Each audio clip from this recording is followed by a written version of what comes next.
Hello student, class sir. তো আমরা question answer already solve করা শুরু করেছি। সেই উপলক্ষে ডি ব্লক এবং এফ ব্লকের কোয়েশ্চেন আনসার নিয়ে আজকে তোমাদের সামনে আমরা সলভ করব এবং শুধুমাত্র কোয়েশ্চেনগুলো সলভ করব না, সাবজেক্টিভ কোয়েশ্চেন্স কেমন করে আনসার লিখতে হবে সেইটাও ফিগার আউট করব। জাস্ট কেবলমাত্র কোয়েশ্চেন সলভ করে ছেড়ে দেবো সেরকমটা নয়। সাবজেক্টিভ কোয়েশ্চেন্সের লেখার প্যাটার্ন, কারণ এটা পুরোপুরি যে চ্যাপ্টারে আমরা এখন ফোকাস করতে চলেছি পুরোপুরি সাবজেক্টিভ চ্যাপ্টার। এখানে প্রপার ওয়েতে আনসার লিখতে হবে, পয়েন্ট করে আনসার লিখতে হবে। সো আনসার লেখার সমস্ত টেকনিক থেকে শুরু করে কেমন করে আনসারকে অ্যাপ্রোচ করতে হবে, কোয়েশ্চেন পরে আনসার কেমন করে বুঝতে হবে, টোটাল ডিসকাশনসটা থাকবে। আমরা বেশ কিছু ইম্পর্টেন্ট কোয়েশ্চেন্স এখন ডিসকাস করতে চলেছি যেগুলো এক্সামসের জন্য প্রচুর ইম্পর্টেন্ট হতেই পারে। এখান থেকে কমন চলে আসলো, একদম পুরো ভালো রকম কমন চলে এলো। আর কমন যদি নাও আসে, অ্যাটলিস্ট যে কোয়েশ্চেন্সগুলোর প্যাটার্নটা আমরা ডিসকাস করব সেই কনসেপ্ট থেকে তো কোয়েশ্চেন শিওর শর্ট কমন থাকবে। তোমাকে যেটা এনশিওর করতে হবে যেন প্রপারলি গুছিয়ে তুমি লিখে আসতে পারো। দেখবে তুমি সবই হয়তো জানো কিন্তু প্রপারলি আনসারকে গুছিয়ে লিখে আসতে হবে। তো সেই গুছিয়ে কেমন করে লিখে আসতে হবে আনসারকে, সেটাই আজকের আমাদের ডিসকাশনের টপিক। ওকে, অর্থাৎ কোয়েশ্চেন ডিসকাস করব, সঙ্গে আনসার লেখার টেকনিকও ডিসকাস করব। সো ডি ব্লক এ ব্লক, সো 12 স্টুডেন্টস যারা রক স্টার, যারা এই মোমেন্টে একদম পুরো রেডি হয়ে আছে, একদম পুরো রক স্টার ওয়েতে একদম পুরো মিশনের জন্য রেডি, তারা ডি ব্লক এ ব্লক সমস্তটা পড়ে ফেলেছে। তো ডি ব্লক এ ব্লক তাতে কি কি কনসেপ্ট ছিল মোস্টলি বুঝতেই পারছো। পিরিয়ডিক টেবিল পর্যায় সারণীতে যা যা পড়েছিলে সেই পর্যায় সারণীরই একটা এক্সটেনশন বলা যেতে পারে ডি ব্লক এ ব্লক।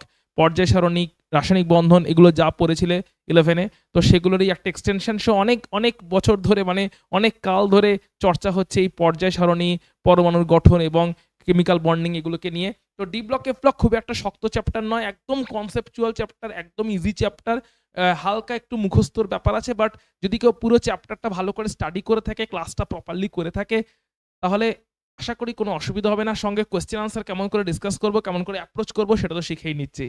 তো চিন্তার কোনো কারণ নেই। কিন্তু হ্যাঁ, লাইন বাই লাইন আমার ওয়ার্ডগুলোকে ফলো করার চেষ্টা করবে। অ্যাট দ্য সেম টাইম আমি বোর্ডে কেমন করে পয়েন্ট ডেভেলপ করছি, এমন নয় যে ইতিহাসের মতন লিখতে হবে। সায়েন্স আমরা লিখছি, পয়েন্টে আসতে হবে, ডায়াগ্রামে আসতে হবে, চার্ট দিতে হবে, পিরিয়ডিক টেবিলটাকে প্রয়োজন হলে ড্র করে দিতে হবে। এটাই বোঝাতে চাইছি। অর্থাৎ স্মার্ট আনসার হবে। ঠিক যেরকম আমাদের আমাদের ড্রেসে একটা স্মার্টনেস থাকে, আমাদের ফ্যাশনে একটা স্মার্টনেস থাকে, কোথাও গেলে যেমন সেজে গুজে একদম স্মার্ট অ্যান্ড রিপ্রেজেন্টেবল হয়ে যায়, ঠিক একদম এক্সামের খাতাকে ওরকম স্মার্ট অ্যান্ড রিপ্রেজেন্টেবল রাখতে হবে। ট্র্যাডিশনাল ওয়েতে বাক্যের পর বাক্য লিখে। আমরা এখন মডার্ন জেনারেশন, আমরা জেন জি, কি জেন জি বলে তাই তো, নাকি জেন আলফা? না, আলফাটা তো পরে মনে হয়, আমরা জেন জি, রাইট? তো জেন জি স্টুডেন্ট আমরা। তো আমাদের তো অবশ্যই সেই স্মার্টনেসটা আনসারে দেখাতেই হবে না। আনসারও এখন লিখে যাচ্ছি, বাক্যের পর বাক্য লিখে আনসার লিখে যাচ্ছে। এটা কি, কোন জেনারেশনে আমরা বাস করছি? 2026 এটা। তো এখানে কিন্তু আমাদের স্মার্ট ওয়েতে আনসার লিখতে হবে। প্রয়োজন হলে চার্ট বানাতে হবে, প্রয়োজন হলে পিরিয়ডিক টেবিল থেকে টুকরো তুলে দিতে হবে। কেমন করে করতে হবে? ইলেকট্রনিক কনফিগারেশনকে নিয়ে আসতে হবে।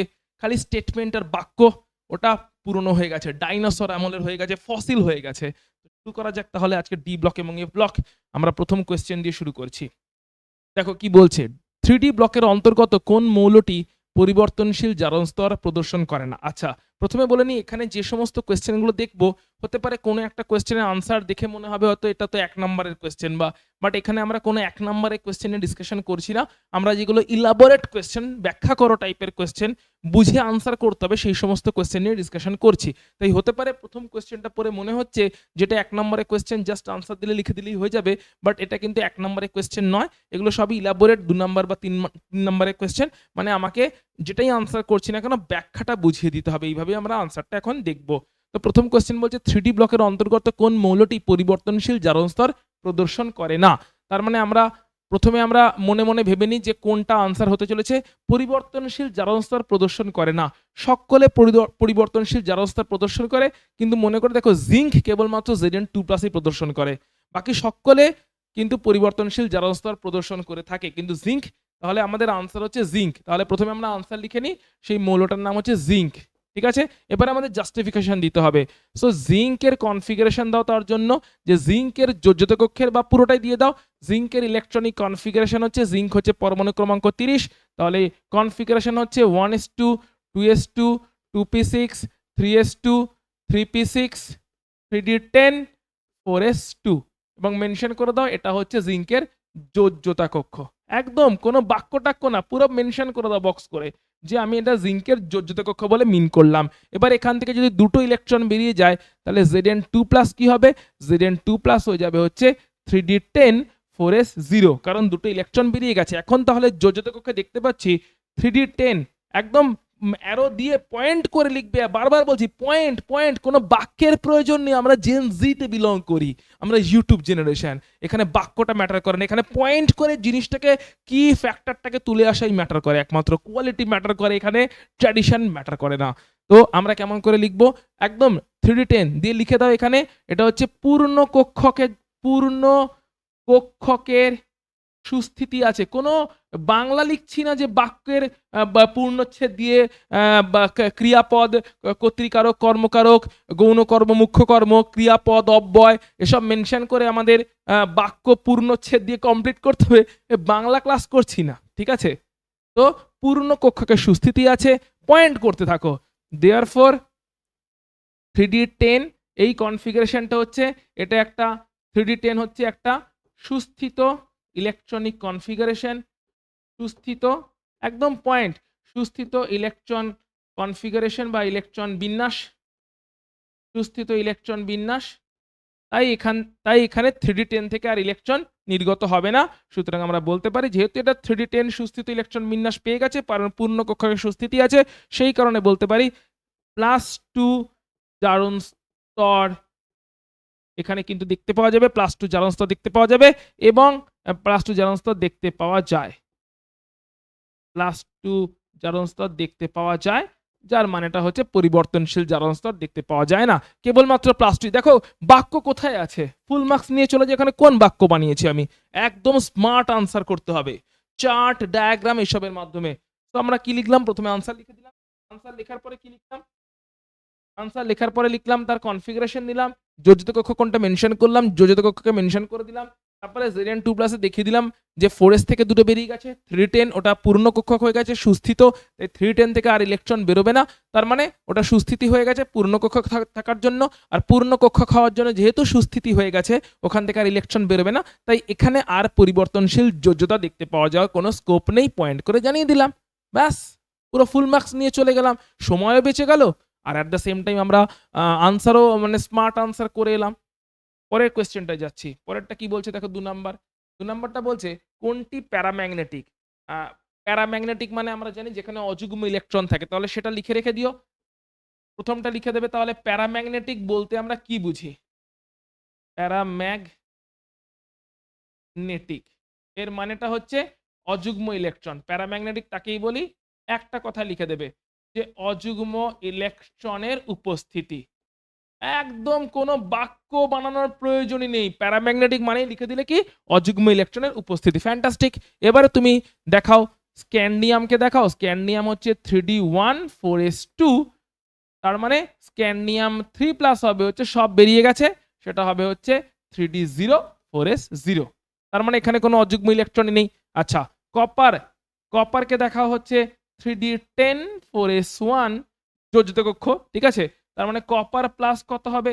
কপার প্লাস হবে হচ্ছে 3d10 4s0 দিয়ে বলে দাও তাহলে অযুগ্ম ইলেকট্রনের অনুপস্থিতি, অযুগ্ম ইলেকট্রনের উপস্থিতি নেই, অনুপস্থিতি আছে, অযুগ্ম ইলেকট্রনের অনুপস্থিতি আছে, আর যেহেতু অযুগ্ম ইলেকট্রন অনুপস্থিতি, তার মানে প্যারাম্যাগনেটিজম কেউ দেখাচ্ছে না, প্যারাম্যাগনেটিজম প্রদর্শন হচ্ছে না, প্রদর্শিত হচ্ছে না।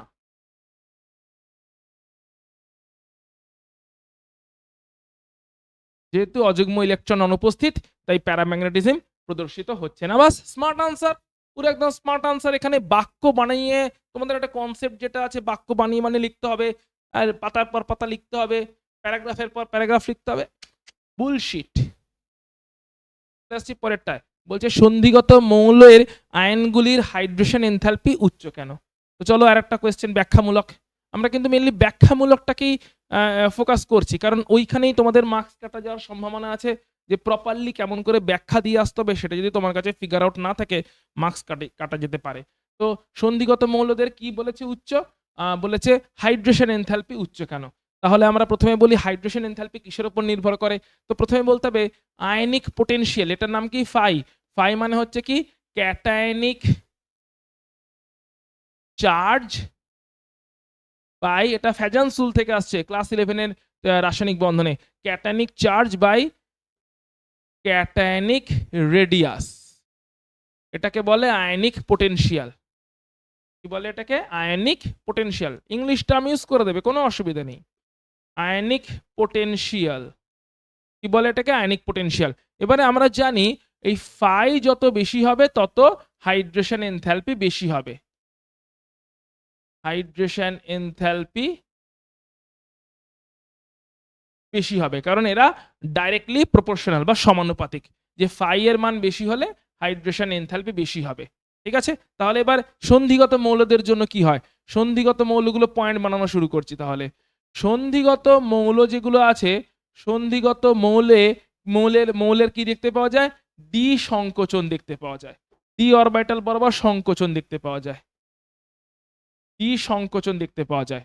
সন্ধিগত মৌলের কি দেখতে পাওয়া যায়? সন্ধিগত মৌলের ডি সংকোচন দেখতে পাওয়া যায়, রাইট। এবার ডি সংকোচন যেহেতু দেখতে পাওয়া যায়, বুলেট করে করে বা 1 2 3 করে পয়েন্ট করে করে চলো, সন্ধিগত মৌলের ডি সংকোচন হয়, তার জন্য ব্যাসার্ধ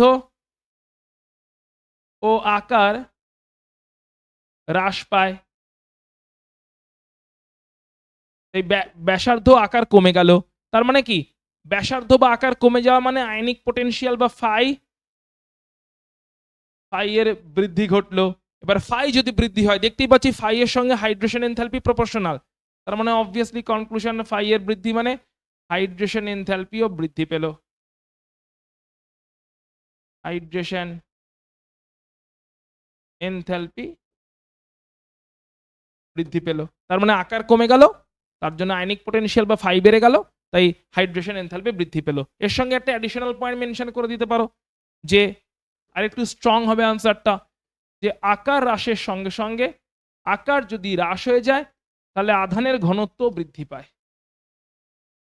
আধানের ঘনত্ব, আধানের ঘনত্ব, কারণ আকার কমে গেলে ঘনত্বটা বেড়ে যাচ্ছে না, আধানের ঘনত্ব বৃদ্ধি পায়। আর আকার হ্রাসের সঙ্গে সঙ্গে যদি আধানের ঘনত্ব বৃদ্ধি পায়, আধানের ঘনত্ব বৃদ্ধি পেলেও তোমার হচ্ছে হাইড্রেশন এনথালপি বৃদ্ধি পায়। এটা আরো একটা অ্যাডিশনাল পয়েন্ট বলে দিলে, হাইড্রেশন এনথালপি বৃদ্ধি পায়। বাস, কোথায় আমি বাংলা স্টেটমেন্ট বানাচ্ছি, সেন্টেন্স বানাচ্ছি, বাক্য বানাচ্ছি, পূর্ণচ্ছেদ, ক্রিয়াপদ, অব্যয়, কর্তৃকারক, কর্মকারক, গৌণ কর্ম, মুখ্য কর্ম, সম্বন্ধ পদ, এসব নিয়ে ডিল করছি। করণকারক করছি না, না, জাস্ট সিম্পল পয়েন্ট লিখছি, আনসার স্মার্টলি প্রেজেন্ট করছি, পয়েন্ট বুলেট করে আনসার প্রেজেন্ট করছি। এক্সামিনারের পড়েও দিল খুশ হয়ে যাবে, এক্সামিনার পড়বেন ওনারও দিল খুশ হয়ে যাবে যে একদম ভাই টু দি পয়েন্টে লিখেছে স্টুডেন্ট, রাইট। তাহলে কি হয়ে গেল? আমরা দুটো কারণ দেখিয়ে দিলাম, একটা হচ্ছে ফাই এর সঙ্গে কারণ দেখালাম যে ফাই বৃদ্ধি হচ্ছে, একটা আধানের ঘনত্বের সঙ্গে কারণ দেখিয়ে দিলাম, যেগুলো মেন মেন পয়েন্ট বক্স করে দিলাম বা আন্ডারলাইন করে দিলাম, হাইলাইট করে দিলাম কোনোভাবে। সো ফাই হচ্ছে আয়নিক পোটেনশিয়াল, যেটা হচ্ছে cationic charge by cationic radius, ওটা হচ্ছে হাইড্রেশন এনথালপির সঙ্গে সমানুপাতিক। তাহলে ডি সংকোচনের জন্য আকার হ্রাস পায়, আকার হ্রাস পেলে ফাই বাড়বে, ফাই বাড়লে হাইড্রেশন এনথালপি বাড়বে, বা আকার হ্রাস পেলে আধানের ঘনত্ব বাড়বে, আধানের ঘনত্ব বাড়লেও জলের সঙ্গে আকর্ষণ বাড়বে এবং তার জন্য হাইড্রেশন এনথালপির মান বাড়বে। তো এই কারণে এদের উচ্চ হাইড্রেশন এনথালপি দেখতে পাওয়া যায়, যেটা ছিল আমাদের কোয়েশ্চেন। তাহলে পরেরটা মুভ করছি। তাহলে কি বলছে দেখো, বলছে সিলভার ক্লোরাইড গাঢ় অ্যামোনিয়া দ্রবণে দ্রবীভূত হয় কেন? সবার আগে ইকুয়েশন দিয়ে দাও, স্টেটমেন্ট পরে ইকুয়েশন আগে আসবে। তো 1 নম্বরের আগে ইকুয়েশন দিয়ে দিই, যে সিলভার ক্লোরাইড আছে, সিলভার ক্লোরাইড যখনই গাঢ় অ্যামোনিয়া দ্রবণ নিয়েছি, গাঢ় অ্যামোনিয়া দ্রবণ নিলাম, তখনই এখানে একটা কোঅর্ডিনেশন যৌগ তৈরি করে ফেলে। কি যৌগটা? AgNH3 diamine silver 1 chloride. নাম কি এর? আইউপিএসসি নেম দেখো, কোঅর্ডিনেশন কম্পাউন্ড মনে করে দেখো, নামটাও লিখে দাও, ডাইয়ামিন সিলভার 1 ক্লোরাইড। স্ট্রাকচারও দিয়ে দাও প্রয়োজন হলে, সব দিয়ে দাও, কোনো অসুবিধা নেই। ডাইয়ামিন সিলভার 1 ক্লোরাইড দিয়ে দাও স্ট্রাকচার। সিলভার আছে, এই হচ্ছে ডাইয়ামিন, অ্যামোনিয়া থেকে কোঅর্ডিনেট বন্ড তৈরি হয়েছে, সব দেখিয়ে দিচ্ছি। তাহলে এটা হয়ে গেল কোঅর্ডিনেশন স্ফিয়ার, আর বাইরে আয়নিক স্ফিয়ারে আছে Cl মাইনাস, বাইরে আয়নিক স্ফিয়ারে বসে আছে Cl মাইনাস। তার মানে এটা হচ্ছে কোঅর্ডিনেশন স্ফিয়ার, কোঅর্ডিনেশন যৌগটাও দেখো দেখে নিলাম, কোঅর্ডিনেশন স্ফিয়ার। আর এই যে এইটা, এই আকর্ষণটা আছে, এইটা হচ্ছে আয়নিক স্ফিয়ার, আয়নিক স্ফিয়ার। তাহলে এখানে সিলভারের অক্সিডেশন নাম্বার বা জারণ স্তর কত? সিলভারের জারণ স্তর হচ্ছে +1 এ আছে, আর কোঅর্ডিনেশন নাম্বার কত? 2, কারণ দুজনের সঙ্গে বন্ধন, দুটো কোঅর্ডিনেট বন্ড তৈরি হয়েছে। কোঅর্ডিনেশন নাম্বার, জারণ স্তরকে কি বলে? জারণ স্তরকে আমরা প্রাথমিক যোজ্যতা বা প্রাইমারি ভ্যালেন্সিও বলে থাকি। জারণ স্তরকে আমরা বলে থাকি প্রাথমিক যোজ্যতা বা প্রাইমারি ভ্যালেন্সি। কোঅর্ডিনেশন নাম্বারকে আমরা বলে থাকি সেকেন্ডারি ভ্যালেন্সি বা গৌণ যোজ্যতা, সেকেন্ডারি ভ্যালেন্সি বা গৌণ যোজ্যতা। So primary valency oxidation number জারণ স্তর +1, সেকেন্ডারি ভ্যালেন্সি হচ্ছে তোমার কোঅর্ডিনেশন নাম্বার +2, কারণ দুটো কোঅর্ডিনেট বন্ড তৈরি হয়েছে, এটা কোঅর্ডিনেশন স্ফিয়ার, আর বাইরে আছে ionic sphere Cl minus. Ionisation হলে Cl মাইনাসটা বেরিয়ে যাবে, AgNH3(2+) রয়ে যাবে, রাইট? তার মানে সিলভার ক্লোরাইড বেসিক্যালি গাঢ় অ্যামোনিয়া দ্রবণে একটা জটিল যৌগ তৈরি করছে, একটা কোঅর্ডিনেশন যৌগ তৈরি করছে, সেই জন্যই দ্রবীভূত হয়ে যাচ্ছে। তার মানে লিখে দাও এটা হচ্ছে দ্রাব্য, এটা হচ্ছে দ্রাব্য, ক্লিয়ার? তার মানে একটা জটিল জটিল একটা কোঅর্ডিনেশন কম্পাউন্ড তৈরি করলো। তার মানে কি লিখবে? এবারে ইকুয়েশন দিয়ে দিয়েছো, পুরো একদম ইকুয়েশনের মাধ্যমে পুরো জিনিসটাকে এক্সপ্লেন করে দিয়েছো। এবারে একটা স্টেটমেন্ট দিয়ে দাও যে কোশ্চেনে যা আছে, সিলভার ক্লোরাইড গাঢ় অ্যামোনিয়া দ্রবণে দ্রবীভূত হয়ে, সিলভার ক্লোরাইড গাঢ় অ্যামোনিয়া দ্রবণে একটা জটিল যৌগ ডাইয়ামিন সিলভার 1 ক্লোরাইড তৈরি করে, সেই কারণে হচ্ছে এটা দ্রবীভূত হয়ে যায়। ব্যাস হয়ে গেল। কারণ ডাইয়ামিন সিলভার ক্লোরাইডের একদম হিস্ট্রি, জিওগ্রাফি, ঠিকুজি, কুষ্টি সব দিয়ে দিয়েছো তুমি এখানে। কে মার্কস কাটবে? কার অত ক্ষমতা আছে তোমার এখান থেকে মার্কস ছিনিয়ে নিয়ে যায়? ওকে, পরেরটায় চলে যাচ্ছি তাহলে। 2 নম্বরটায় যাচ্ছি। কি বলছে? অক্সিজেন অপেক্ষা ফ্লুরিন তড়িৎ ঋণাত্মক হলেও ধাতব আয়নের উচ্চতর জারণ স্তরকে অক্সিজেন বেশি স্থিতিশীলতা দান করে। সো একদম পয়েন্টে আসবে। সেটা হচ্ছে, প্রথম পয়েন্ট হচ্ছে ফ্লুরিন। ফ্লুরিন কি তৈরি করে? একদম পয়েন্ট, সমযোজী কোনো বাক্য নয়, বারবার বলছি, আমরা জেনজি।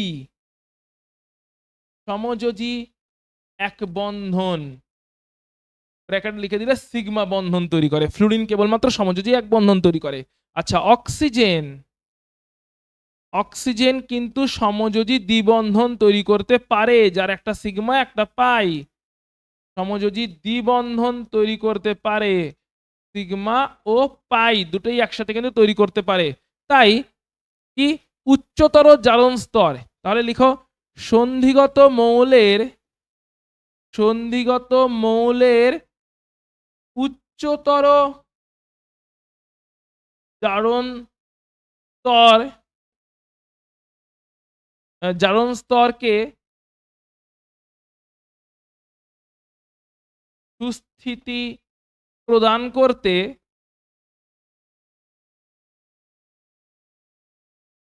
অক্সিজেন বেশি কার্যকরী। হয়ে গেল, কনক্লুসিভ স্টেটমেন্ট দিয়ে দিলে ঝামেলা মিটে গেল। কারণ তার আগে বলে দিয়েছ ফ্লুরিন হচ্ছে এক বন্ধন মানে কেবলমাত্র, সমযোজী দ্বিবন্ধন অক্সিজেন মানে সিগমা ও পাই। সো যেখানে বন্ধন বেশি হবে সেখানে বন্ধনের স্থায়িত্ব বেশি হবে, সুস্থিতি বেশি হবে। সো দ্বিবন্ধন তৈরি হচ্ছে মানে সুস্থিতি বা স্থায়িত্ব বেশি, কারণ সমযোজী দ্বিবন্ধন তৈরি হচ্ছে যখন, তখন সেখানে স্থায়িত্ব বেশি হচ্ছে। সেই জন্যই সুস্থিতি দিতে এই সন্ধিগত মৌলগুলো বেসিক্যালি অক্সিজেনের সঙ্গে বেশি সুস্থিতি পায়। কনক্লুশন দিয়ে দিলে, স্টেটমেন্ট, কনক্লুসিভ স্টেটমেন্ট, ক্লিয়ার? একটু একটু করে আনসার দেখবে, পুরো আনসার নিয়ে যাবে, বেশি হ্যাজানোর কোনো প্রয়োজন নেই। ওকে, হয়ে গেল। চলো পরেরটায় মুভ করছি তাহলে। পরেরটা কি বলছে দেখা যাক। কোয়েশ্চেনের প্যাটার্ন বুঝে আনসারে ফোকাস করার চেষ্টা করো। ল্যান্থানাম কি +4 জারণ স্তর প্রদর্শন করবে? তাহলে কমেন্ট করে বলো তো প্রথম পয়েন্টটা কি লিখবে। পজ করো ভিডিওকে, দেখি কিছু কোয়েশ্চেন তো আমরা করলাম, প্রথম পয়েন্টটা বলো কি লেখা উচিত। বলছে ল্যান্থানাম +4 কি প্রদর্শন করে, ফার্স্ট পয়েন্ট আমার কি লেখা উচিত। ভিডিওকে পজ করো, পজ করে কমেন্ট করে জানাও যে এখানে ফার্স্ট পয়েন্ট কি হওয়া উচিত ছিল। তো আমরা দেখে নিচ্ছি কেমন করে করা উচিত ছিল। প্রথম পয়েন্ট হওয়া উচিত ছিল ল্যান্থানামের ইলেকট্রনিক কনফিগারেশন। সো ল্যান্থানাম হচ্ছে 57, এর ইলেকট্রনিক কনফিগারেশন হচ্ছে জেনন, জেনন অবধি হয়ে যায় 54, তারপরে আরো 3টে থাকে। সো xenon, তারপরে হচ্ছে তোমার 5d1 6s2, এই হচ্ছে ল্যান্থানাম। ঠিক আছে? ল্যান্থানামের কনফিগারেশন। তাহলে এখান থেকে কে যোজ্যতা কক্ষ কে? বক্স করে দাও। সো এটা হচ্ছে আমাদের যোজ্যতা কক্ষ। ল্যান্থানাম কত জারণ স্তর দেখাতে পারে? এটা হচ্ছে যোজ্যতা কক্ষ। তার মানে এখান থেকে ক্লিয়ারলি দেখতে পাচ্ছি ল্যান্থানাম 6s থেকে 2টি ইলেকট্রন বর্জন যদি হয়, দুটো ইলেকট্রন বর্জন যদি হয়, তাহলে +2 জারণ স্তর দেখাবে। আর 6s ও 5d থেকে 3টে ইলেকট্রন বর্জন যদি হয়, তাহলে +3 জারণ স্তর দেখাবে।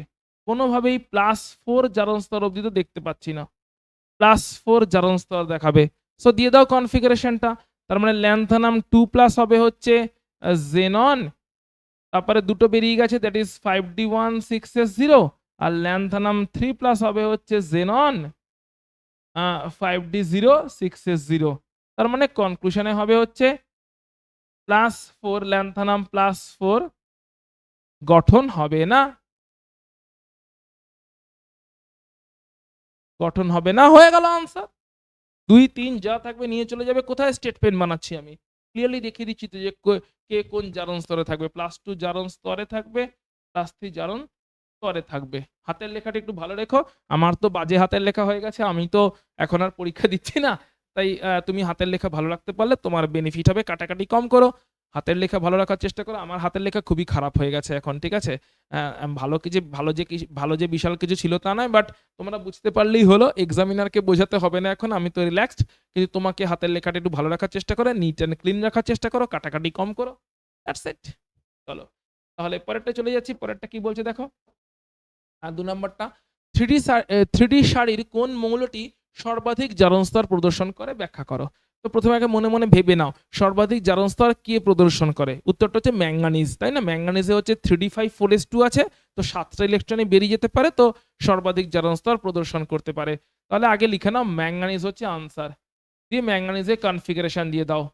পুরোটা চাইলে পুরোটা দিতে পারো, শুধু যোজ্যতা কক্ষ চাইলে সেটাও দিতে পারো।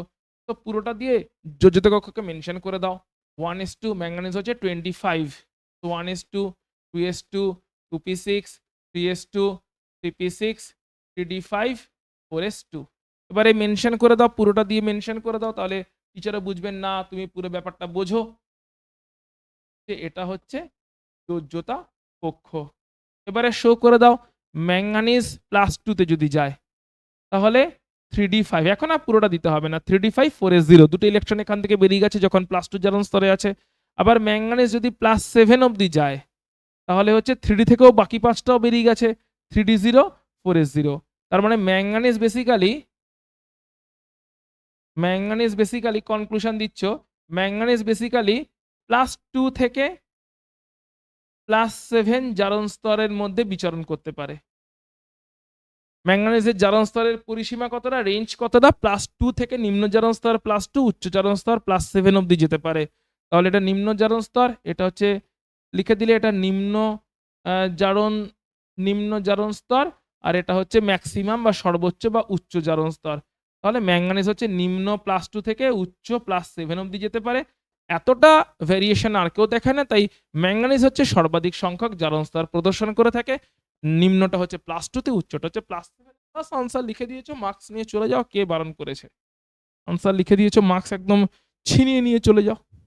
চলো পরেরটায় যাচ্ছি তাহলে। কি বলছে দেখো। বলছে সন্ধিগত মৌল কপারের প্রমাণ বিজারণ বিভব E0। দেখো তার মানে বিজারণ বিভব মানে কিন্তু তড়িৎ রসায়নের সঙ্গে পাঞ্চ করলো, তড়িৎ রসায়নের সঙ্গে কিন্তু পাঞ্চ করলো। পড়ো কোয়েশ্চেনটা ভালো করে। বিজারণ বিভবের মান বলে দিয়েছে 0.34 ভোল্ট। প্রমাণ বিজারণ বিভবের মান ধনাত্মক, দেখতেই পাচ্ছি ধনাত্মক 0.34 ভোল্ট মানে ক্লিয়ারলি ধনাত্মক। তো ধনাত্মক মানে কারণ কি কি হবে, আনসারটা ভাবো।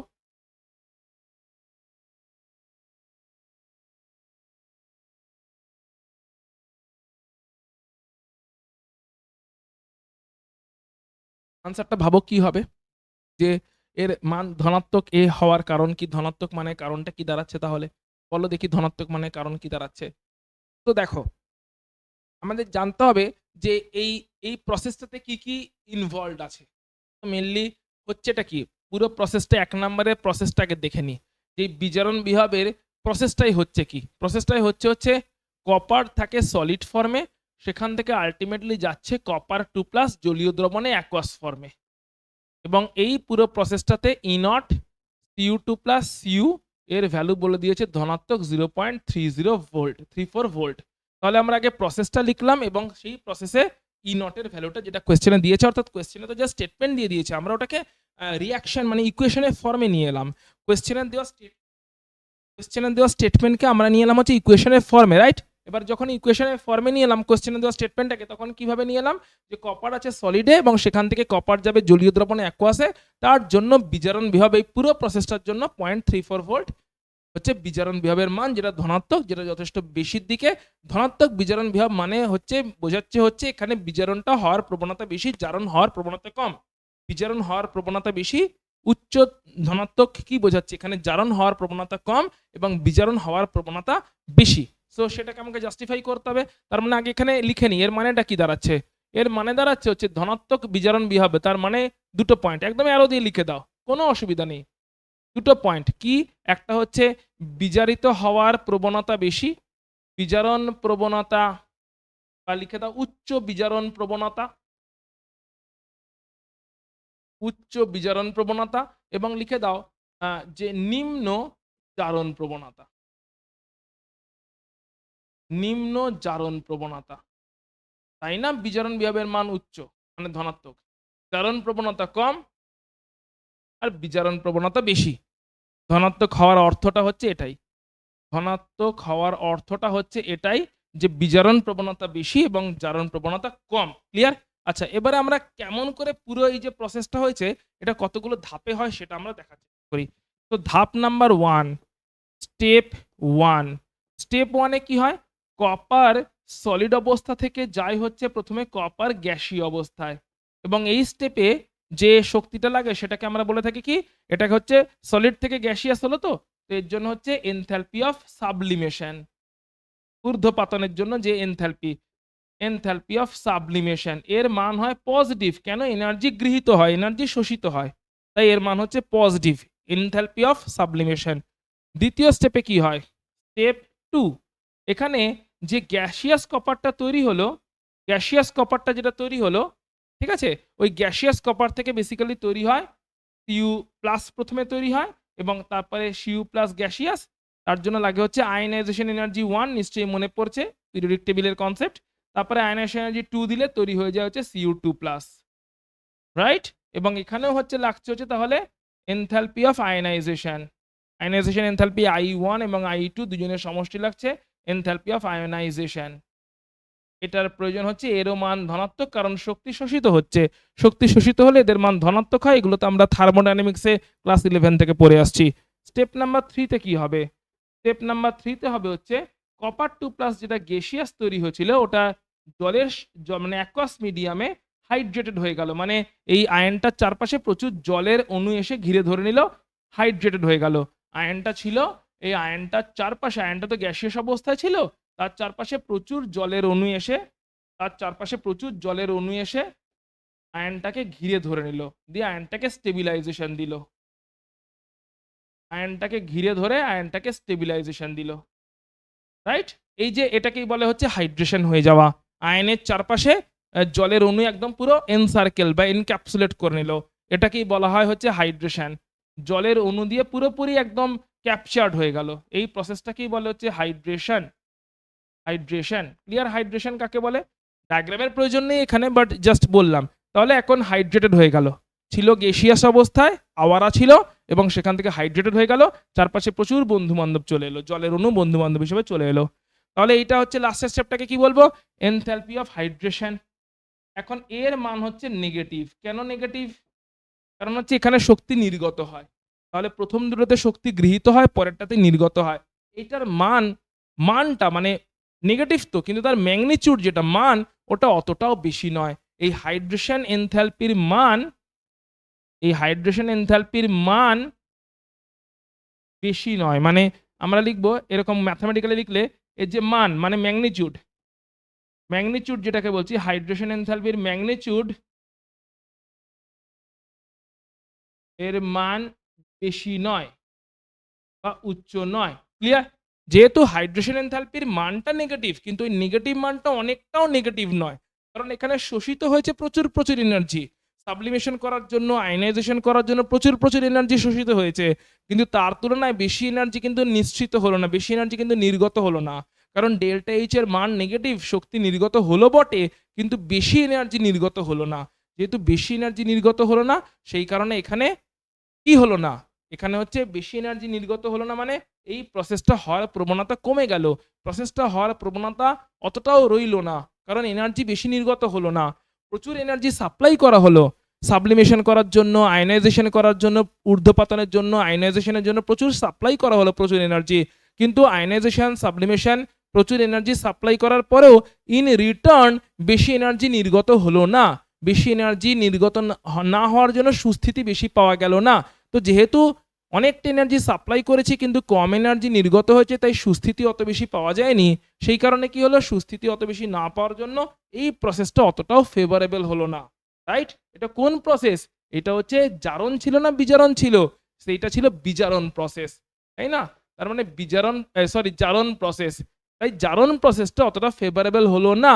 এটার মান বেশি নয়, না বেশি হওয়ার জন্য, অর্থাৎ আমরা লিখতে পারি এই দুটো মানের সমষ্টি। ম্যাথমেটিক্যালি ধরো লিখছি, ম্যাথমেটিক্যালি লিখলে লিখব হচ্ছে এই সাবলিমেশন এনথ্যালপির যে মান আর এই আয়নাইজেশন এনথ্যালপির যে মান, মান বলছি কিন্তু, ঠিক আছে, মানে সাইন ছাড়া যে মান, এই দুটো মানের সমষ্টি অনেক বেশি।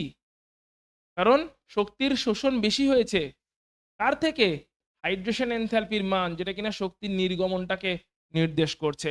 অর্থাৎ বলা যেতে পারে যে স্টেপ 1 আর স্টেপ 2 তে শক্তির নেট, মানে মোট বা শক্তির নেট শোষণ অনেক বেশি হয়েছে দেন শক্তির নির্গমন। আর শক্তির নির্গমন কম হওয়ার জন্য কি হয়েছে? দেয়ারফর স্থায়িত্ব বা সুস্থিতি কমেছে। সুস্থিতি কম হয় CO2 প্লাসের জলীয় দ্রবণে, তাহলে CO2 প্লাসের সুস্থিতি কমে যায়। শক্তি নির্গমন কম হয়েছে, তার ফলে CO2 প্লাসের কিন্তু কার জলীয় দ্রবণে যে CO2 প্লাসটা তৈরি হলো, ওর সুস্থিতি কমে যায়। ওর সুস্থিতি কমে যায়। যেহেতু সুস্থিতি কমে যায়, তার মানে জারণ প্রক্রিয়াটা ততটা ফেভারেবল নয়।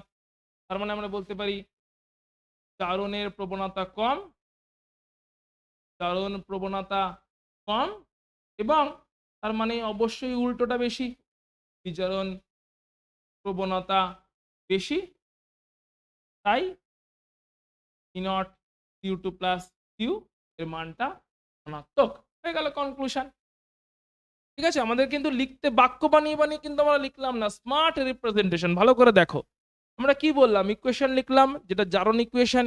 সেই জারণ ইকুয়েশনে আমরা বিজারণ বিভবের মান দেখালাম ধনাত্মক, তার মানে কি বিজারণের প্রবণতা বেশি, জারণ যেটা দেখিয়েছি ওই জারণের প্রবণতা কম। জারণের প্রবণতা কেন কম আমরা 3টে স্টেপের মাধ্যমে ব্যাখ্যা করলাম। যে প্রথম স্টেপ দুটোতে এত পরিমাণ শক্তি শোষিত হয়, আর নিচের স্টেপে 3 নম্বর স্টেপে এতটাই কম শক্তি নির্গত হয় যে প্রথম দুটো স্টেপে প্রচুর শক্তি শোষিত হয়ে গেল, 3 নম্বর স্টেপে শক্তির নির্গমন কম হলো। প্রথম দুটো স্টেপ মিলিয়ে শক্তির শোষণ অনেক বেশি হলো, নির্গমন কম হলো। অবশ্যই যদি শোষণ বেশি হয়, নির্গমন কম হয়, তাহলে সেই প্রসেসটা অতটা সুস্থিতি দেবে না প্রোডাক্টকে, সেই প্রসেসটা অতটা ফেভারেবল হবে না। যদি ফেভারেবল না হয়, সেটা হতে চাইবে না। তার মানে জারণটা অতটা ফেভারেবল হলো না, কারণ জারণটাকেই তো এক্সপ্লেন করলাম না।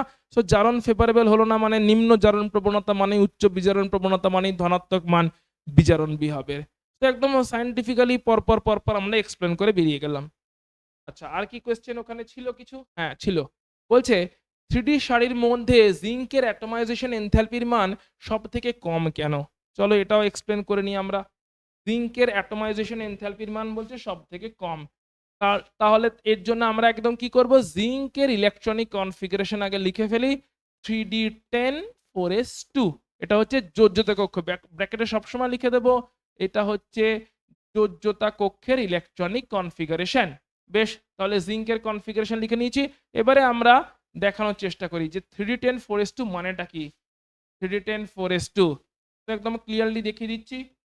যে 3d10 4s2 মানে কি, এই হচ্ছে আমাদের 3d10, যেখানে কিনা সমস্ত ইলেকট্রনগুলো যুগ্ম অবস্থায় আছে এবং 4s2 তেও ইলেকট্রন যুগ্ম অবস্থায় আছে। দেখিয়ে দিলাম জিঙ্কের কনফিগারেশন দিয়ে, এবারে লিখছি দেয়ারফর যুগ্ম ইলেকট্রন মানে সবাই ইলেকট্রন জোড় তৈরি করে আছে।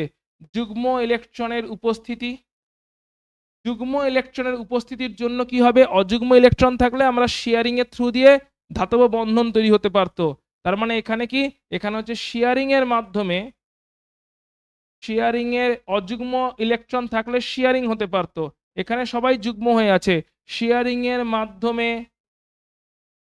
জিঙ্ক পরমাণুগুলির মধ্যে, জিঙ্ক পরমাণুগুলির মধ্যে ধাতব বন্ধন তৈরি হওয়ার প্রবণতা কম, ধাতব বন্ধন গঠনের প্রবণতা কম, রাইট? তাহলে ধাতব বন্ধন যদি তৈরি না হলো তার মানে কি, তার মানে দাঁড়াচ্ছে আন্তঃআণবিক আকর্ষণ বল কম। অর্থাৎ এই যে জিঙ্কের সঙ্গে জিঙ্কের যে বন্ধন, এই বন্ধনটা দুর্বল বন্ধন হয়ে যাচ্ছে না, কারণ হচ্ছে বন্ধনটা তো গঠিতই হতে পারছে না। দুদিকের দুটো জিঙ্কই তো একদম পুরো সবাই যুগ্ম ইলেকট্রন, তাহলে কি করে শেয়ার করবে? তার মানে এই বন্ধনটা দুর্বল বন্ধন হয়ে যাচ্ছে, জিঙ্কের সঙ্গে জিঙ্ক, জিঙ্কের ক্রিস্টালের মধ্যে জিঙ্ক জিঙ্ক বন্ধন যেটা তৈরি হচ্ছে সেটা দুর্বল হয়ে যাচ্ছে, কারণ সবাই যুগ্ম হয়ে আছে। অযুগ্ম থাকলে তবে না একজন অন্যজনের সঙ্গে শেয়ারিং করবে। সবাই যদি যুগ্ম হয় তাহলে কেমন করেই বা শেয়ারিংটা হবে? একজন মানে একটা তো অযুগ্ম হতে হবে, দুজনের মধ্যে তো অযুগ্ম ইলেকট্রন থাকতে হবে। তাহলে অযুগ্ম অযুগ্মগুলো শেয়ার হয়েই তো বন্ধন জোড় তৈরি করে। তাহলে বন্ধন জোড় তৈরি হতে গেলে অযুগ্ম থাকতে হবে, অযুগ্ম অযুগ্ম শেয়ারিং হলে বন্ধন জোড় তৈরি হয়। সবাই যদি যুগ্ম হয়ে বসে থাকে যোজ্যতা কক্ষে, তাহলে কেমন করে নতুন করে বন্ধন জোড় তৈরি হবে? সবাই তো আগে থাকতেই যুগ্ম, তাহলে জোড় আর নতুন করে কি করে তৈরি হবে? তাহলে জোড় তৈরির প্রবণতা কম হবে। জোড় তৈরির প্রবণতা যদি কম হয়, আন্তঃআণবিক আকর্ষণ বল কম হবে। আন্তঃআণবিক আকর্ষণ বল কম, তার মানে আকর্ষণ বল যদি কম হয় তাহলে জিঙ্ক পরমাণুগুলোকে আলাদা করতে কম শক্তি লাগবে। That is enthalpy of atomisation, enthalpy of atomisation কম হবে। ক্লিয়ার? এনথালপি অফ অ্যাটমাইজেশন কি, এই যে এখান থেকে জিঙ্কগুলোকে আলাদা করে দেওয়া, জিঙ্কগুলোকে আলাদা করে দেওয়া, এটাই হচ্ছে এনথালপি অফ অ্যাটমাইজেশন। যে ক্রিস্টালের মধ্যে জিঙ্ক জিঙ্ক বন্ধন ছিল, সেখান থেকে জিঙ্ক পরমাণুগুলোকে আলাদা করে দেওয়া হচ্ছে, বন্ধনটাকে ভেঙে দিয়ে আলাদা করে দেওয়া হচ্ছে। বন্ধনটা সহজেই ভেঙে যাচ্ছে, কারণ সমস্ত ইলেকট্রন আগে থাকতেই যুগ্ম হয়ে বসে আছে। সব ইলেকট্রন যুগ্ম, ওই জিঙ্কেরও সব ইলেকট্রন যুগ্ম। সবাই যদি যুগ্ম হয়ে বসে থাকে তাহলে তারা নতুন ভাবে নিজেদের মধ্যে বন্ধন জোড় বানাবে কেমন করে, রাইট? তো সেই কারণে এখানে দুর্বল বন্ধন আছে, দুর্বল বন্ধন মানে ইজিলি বন্ধন ভেঙে দেওয়া যাবে, তাই এনথালপি অফ অ্যাটমাইজেশনের মান কম থাকছে। চলো পরেরটা দেখে নি কি বলছে, দেখো পরেরটা বলছে ফেরাস যৌগ অপেক্ষা ফেরিক যৌগের চৌম্বক ভ্রামক বেশি কেন? তো আমাদের চৌম্বক ভ্রামক মানে আমাদের কি দেখতে হবে, প্যারাম্যাগনেটিক মানে অযুগ্ম ইলেকট্রন কার বেশি। তাহলে ফেরাসের অযুগ্ম ইলেকট্রন বের করি চলো, ফেরিকের অযুগ্ম ইলেকট্রন বের করি চলো। তাহলে তার জন্য ফেরাস ফেরিক করতে গেলে আমরা সবার আগে নিয়ে নেবো আয়রনের ইলেকট্রনিক কনফিগারেশন। তো আয়রনেরটা নিয়ে নিচ্ছি, যোজ্যতা কক্ষ কত, 3d6 2। আয়রনের যোজ্যতা কক্ষের ইলেকট্রনিক কনফিগারেশন 3d6 4s2। তাহলে আয়রন 2+ কত, আয়রন 2+ হচ্ছে 3d6 4s0। তো 3d6 মানে ড্র করে দিই, এটা হচ্ছে আমাদের 3d6, 1 2 4 5 6, রাইট? তাহলে 3d6 এখানে অযুগ্ম ইলেকট্রন কতগুলো আছে, অযুগ্ম ইলেকট্রন সংখ্যা, অযুগ্ম ইলেকট্রন আমরা n দিয়ে রিপ্রেজেন্ট করে থাকি। তো অযুগ্ম ইলেকট্রন সংখ্যা এখানে 4টে আছে। আচ্ছা ফেরিক যৌগে যাচ্ছি, Fe3+, Fe3+ মানে হচ্ছে 3d5 4s0। 3d5 মানে এখানে 5টা অযুগ্ম ইলেকট্রন, 3d6 মানে 4টে, তাহলে 3d5 মানে আরো একটা বেরিয়ে গেছে, তো 5টা অযুগ্ম ইলেকট্রন। তো অযুগ্ম ইলেকট্রন যেখানে বেশি ওখানেই চৌম্বক ভ্রামকের মান বেশি হবে। কেন? কারণ চৌম্বক ভ্রামকের ফর্মুলায় চলে আসছে এবার। চৌম্বক ভ্রামক এটাকে আমরা বলি মিউ এসও, ওর ফর্মুলা হচ্ছে √n × n+2 4 ম্যাগনেটন, যেখানে n হচ্ছে অযুগ্ম ইলেকট্রন সংখ্যা, n হচ্ছে অযুগ্ম ইলেকট্রন সংখ্যা। তাহলে বেসিক্যালি এখানে Fe2+ এর জন্য এন এর মান হচ্ছে 4 আর Fe3+ এর জন্য এন এর মান হচ্ছে 5। তো অবশ্যই এখানে চুম্বক ভ্রামক বেশি, কারণ অযুগ্ম ইলেকট্রন বেশি। চুম্বক ভ্রামকের মান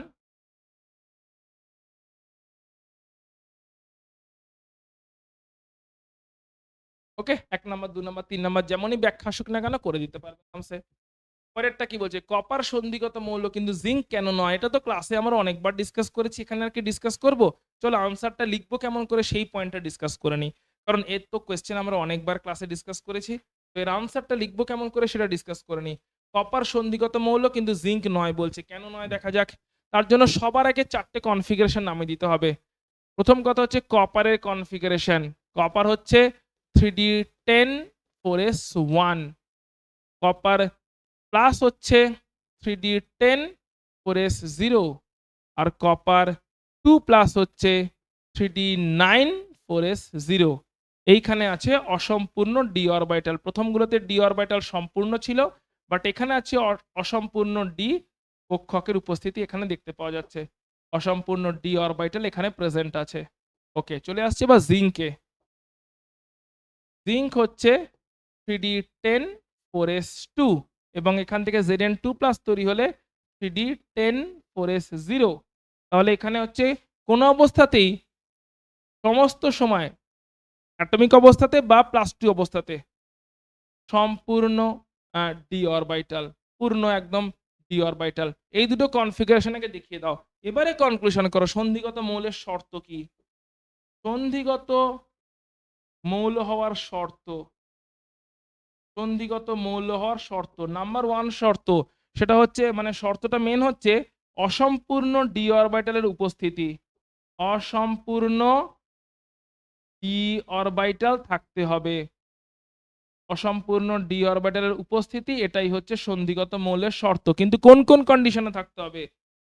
আইদার থাকতে হবে হচ্ছে একদম ভূমিস্তরে যখন কোনো আয়ন তৈরি হয়নি, অথবা কোনো সুস্থিত জারণ স্তরে +2 +3 সুস্থিত জারণ স্তরে। তাহলে কপারের ক্ষেত্রে দেখতে পাচ্ছি এই দুটোতে কিন্তু সম্পূর্ণ ডি অরবিটালই ছিল, কিন্তু যেটা কিনা সুস্থিত জারণ স্তর সেই কপার 2+ এ কিন্তু অসম্পূর্ণ ডি অরবিটাল পেয়ে গেলাম। যদিও বা ভূমি স্তরে যখন কোনো আয়ন তৈরি হয়নি তখন কপারের কিন্তু ডি অরবিটাল সম্পূর্ণ ছিল, কপার প্লাসেরও ডি অরবিটাল সম্পূর্ণ, কপার 2+ যেটা কিনা একটা সুস্থিত জারণ স্তর কপারের, সেখানে ডি অরবিটাল অসম্পূর্ণ হয়ে গেল। অর্থাৎ ক্রাইটেরিয়াটা কিন্তু মিলে গেল। অসম্পূর্ণ ডি অরবিটাল সুস্থিত জারণ স্তরে থাকলেও হবে, একদম ভূমি স্তরে না থাকলেও চলবে। কিন্তু জিঙ্কের ক্ষেত্রে কোনো অবস্থাতেই ডি অরবিটাল অসম্পূর্ণ হলো না, সবসময়তেই ডি অরবিটাল পরিপূর্ণ রয়ে গেল। সেই কারণে আমরা বললাম যে এটা কিন্তু সন্ধিগত মৌল নয়, অন্যটা হচ্ছে সন্ধিগত মৌল। তো আশা করছি তোমার মাথায় ঢুকছে যে আনসার কেমন করে আমরা ফ্রেম করব। আনসার ফ্রেম কেমন করে করতে হবে বলো, মাথায় তাহলে ঢুকলো কি ঢুকলো না? আনসার ফ্রেমিং মাথায় ঢুকেছে? বলো যে কেমন করে আমরা আনসারগুলো ফ্রেম করছি। একদম ক্লিয়ার হচ্ছে তো? তাহলে আনসারগুলো কিন্তু স্টেপ বাই স্টেপ আমরা একদম দেখতে দেখতে যাচ্ছি, রাইট?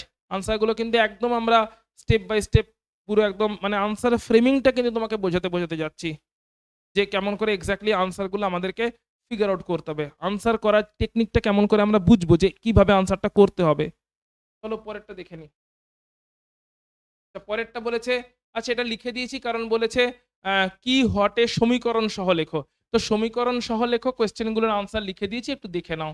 একটু স্ক্রিনশট নিয়ে নিতে পারো বা পজ করে দেখে নাও। সমীকরণ সহ ঘটলে কেমন করে লিখতে হবে সেটা লিখে দিয়েছি, এটা আলাদা করে আর বলছি না। বলেছে কপার সালফেটের জলীয় দ্রবণে পটাশিয়াম আয়োডাইড দ্রবণ যোগ করলে কি ঘটে সমীকরণ সহ লেখো। একই রকম কোয়েশ্চেন দ্বিতীয়টা। তোমাকে পয়েন্টটা বলে দিচ্ছি কি কি লিখতে হবে। এখানে প্রথমে লিখতে হবে হচ্ছে পর্যবেক্ষণ কি, মানে কি কালার চেঞ্জ হলো, কি হলো, কি দেখলাম, পর্যবেক্ষণ 1 নাম্বার পয়েন্ট। তারপরে লিখতে হবে সেই পর্যবেক্ষণের কারণ কি, কনক্লুশন কি বা সিদ্ধান্ত কি, পর্যবেক্ষণের থেকে তার সিদ্ধান্ত কি মানে কারণটা কি, কেন এই পর্যবেক্ষণ। আর 3 নম্বর দিতে হবে তার সাপোর্টিং সমীকরণ, যেটা কিনা সমিত সমীকরণ বলা উচিত আমার, সমিত সমীকরণ মানে ব্যালেন্সড ইকুয়েশন দিতে হবে। সমিত সমীকরণ দিয়ে সাপোর্ট দিতে হবে যে হ্যাঁ যা বললাম সেটা এরকম ভাবে ঘটছে। ঠিক আছে, এই এই তিনটে অর্ডার মেনটেন করবে। প্রথমে লিখতে হবে পর্যবেক্ষণ। পর্যবেক্ষণ মানে এই যে সাদা অধক্ষেপণ, সাদা অধক্ষেপ এটা পর্যবেক্ষণ। কিসের অধক্ষেপ জানি না, সেটা সিদ্ধান্তে বলবো। বাদামি বর্ণের আয়োডিন অর্থাৎ বাদামি বর্ণের কিছু একটা তৈরি হলো, সাদা অধক্ষেপ দেখতে পেলাম, পর্যবেক্ষণটা প্রথমে লিখতে হবে। অর্থাৎ লিখতে হবে কপার সালফেটের জলীয় দ্রবণে পটাশিয়াম আয়োডাইড দ্রবণ যোগ করলে একটি সাদা অধক্ষেপ দেখতে পাওয়া যায় এবং বাদামি বর্ণের যৌগ তৈরি হয়। অবজারভেশন বা পর্যবেক্ষণ, একটি সাদা অধক্ষেপ দেখতে পাওয়া যায় এবং বাদামি বর্ণের যৌগ তৈরি হয়। তারপরে বলতে হবে যে কিউপ্রাস আয়োডাইড Cu2I2 তৈরি হয়। এই Cu2I2 এর অধক্ষেপটা সাদা বর্ণের এবং বাদামি বর্ণের আয়োডিন যৌগ, আয়োডিন মৌল তৈরি হয়। অর্থাৎ প্রথমে দিলাম পর্যবেক্ষণ, সেখানে কিসের সাদা অধক্ষেপ বললাম না, দ্যাট ইজ সাদা অধক্ষেপ তৈরি হয় আর বাদামি বর্ণের যৌগ তৈরি হয়। তারপরে বললাম সাদা অধক্ষেপটা কিসের এবং বাদামি যৌগটা কিসের, বাদামি বর্ণটা কিসের।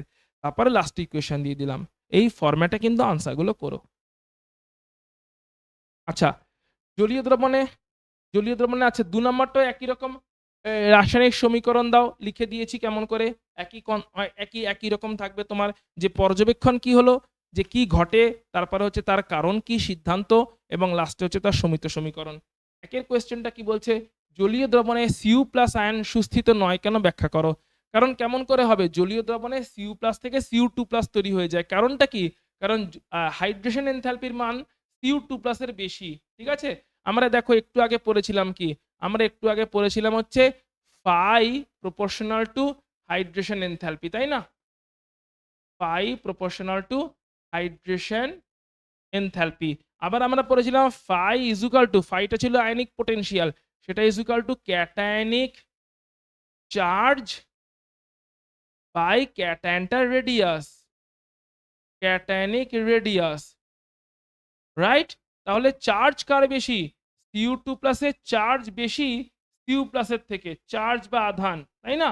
আধানের মান কার বেশি, Cu2+ এর বেশি। তাহলে Cu2+ এরই phi বেশি হবে Cu+ এর থেকে। আর phi যার বেশি, হাইড্রেশন এনথালপির মান তার বেশি। হাইড্রেশন এনথালপির মান Cu2+ এর বেশি দেন হাইড্রেশন এনথালপির মান Cu+ এর থেকে। তাহলে যার হাইড্রেশন এনথালপির মান বেশি, যার হাইড্রেশন এনথালপির মান বেশি, মানটা বলছি, ঠিক আছে, যার হাইড্রেশন এনথালপির মান বেশি সেই তো বেশি সুস্থিত। অর্থাৎ এটা কম সুস্থিত জলীয় দ্রবণে, কারণ ওর হাইড্রেশন এনথালপির মান কম, আর এটা বেশি সুস্থিত জলীয় দ্রবণে, কারণ ওর হাইড্রেশন এনথালপির মান বেশি। একদম ম্যাথামেটিক্যালি আমরা এক্সপ্লেন করে দিলাম যে ফাই হচ্ছে ক্যাটায়নিক চার্জ, ফাই হচ্ছে ক্যাটায়নিক চার্জ বাই রেডিয়াস। এখন চার্জ হচ্ছে কপার 2+ এর বেশি, তাহলে ফাইও হচ্ছে কপার 2+ এর বেশি।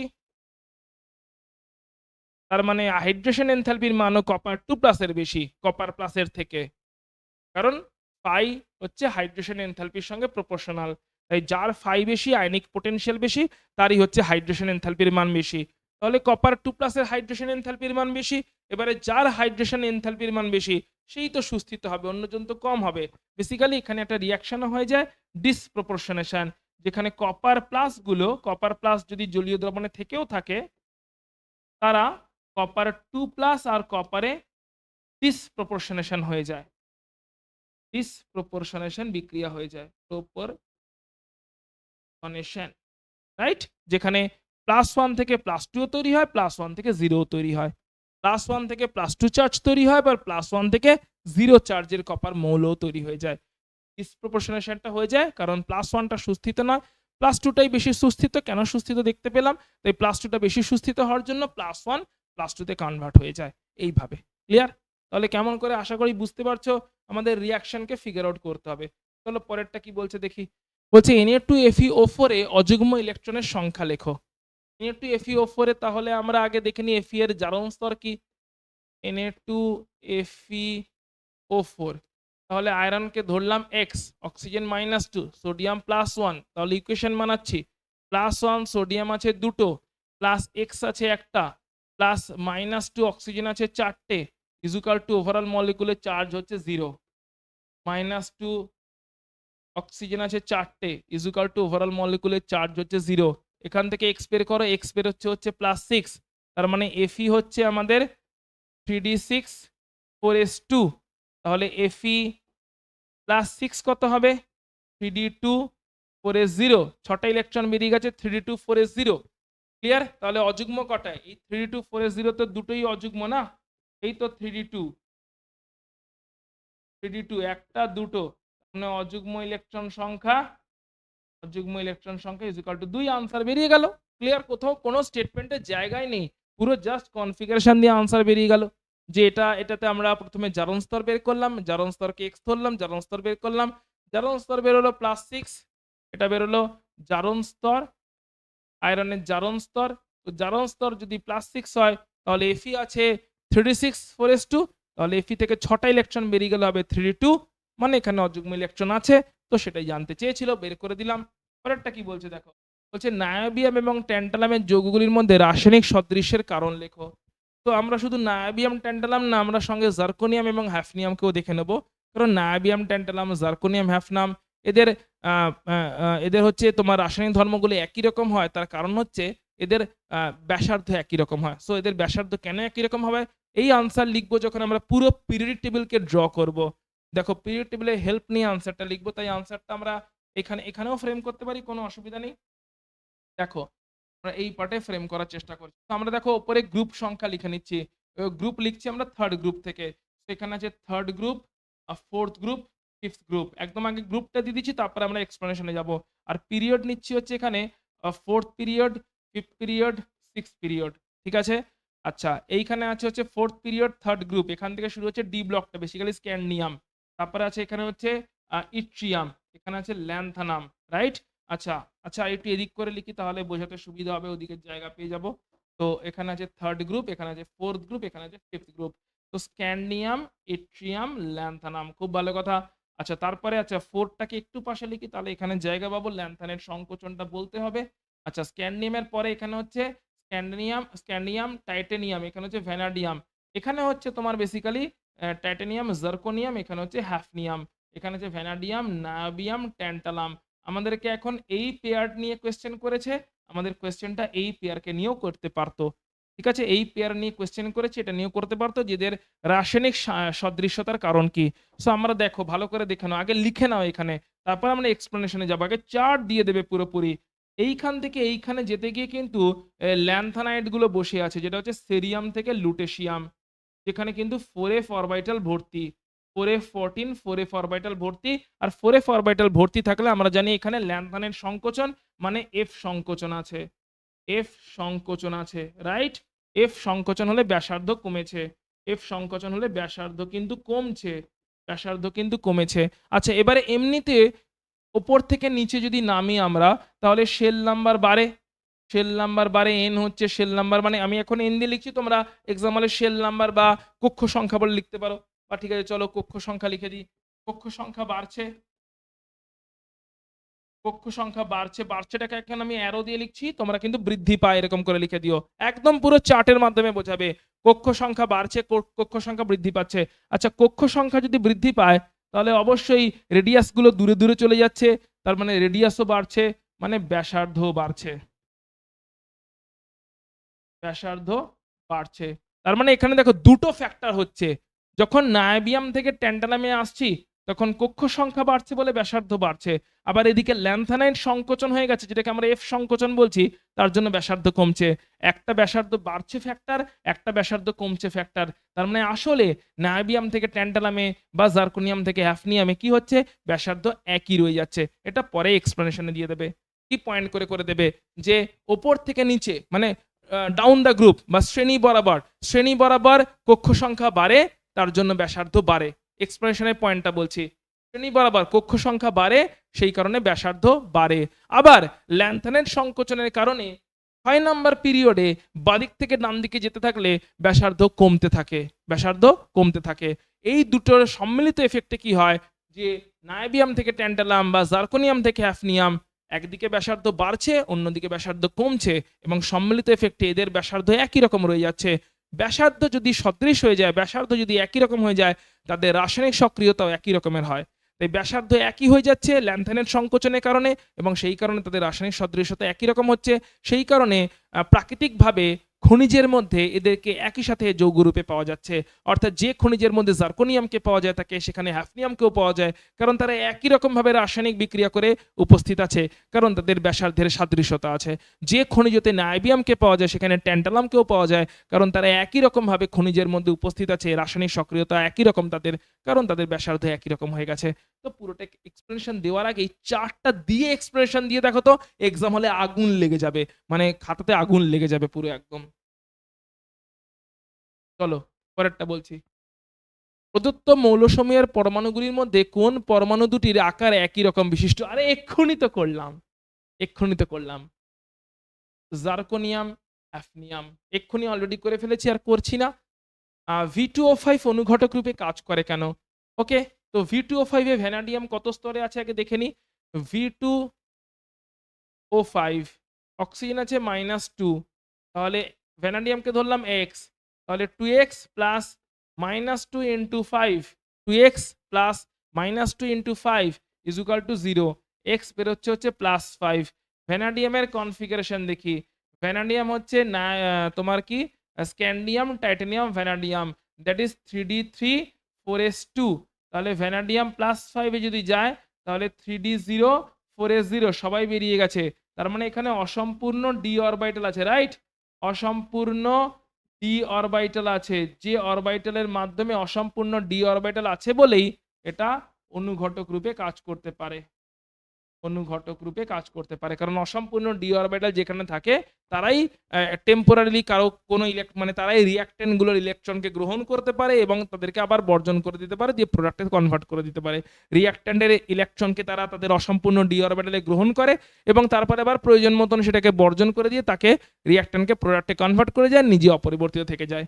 ঠিক আছে, তো এদের কাছে অসম্পূর্ণ ডি অরবিটাল আছে বলে, অসম্পূর্ণ ডি অরবিটাল আছে বলেই রিঅ্যাকট্যান্টের ইলেকট্রন পেয়ারকে টেম্পোরারিলি নিজের সাময়িকভাবে নিজের অসম্পূর্ণ ডি অরবিটালের স্থান দিয়ে বন্ধন তৈরি করে, দিয়ে রিঅ্যাকশনটাকে তাড়াতাড়ি করিয়ে দেয় এবং তারপরে প্রয়োজন মতন অবস্থায় আবার ওই বন্ধনকে ভেঙে দেয়, দিয়ে রিঅ্যাকট্যান্টকে প্রোডাক্টে কনভার্ট হয়ে যেতে হেল্প করে।